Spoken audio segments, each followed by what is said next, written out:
You establish the pulling strength. Now we want to start to work on what the transition actually feels like.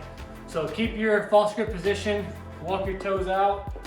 And something to point out too is you always want to have your arms locked out and not from here because you're missing out on about 2 or 3 inches of pulling strength. So you're going to pull up and then get to the bottom of your dip position. And I like to think about a couple of different things.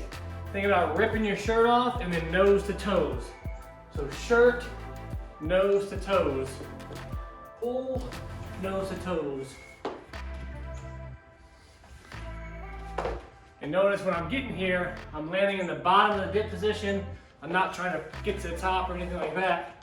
And then yes, I do have this intentionally higher where I can have some strength when my toes are off the ground as opposed to being flat because I want you to feel that bottom support position.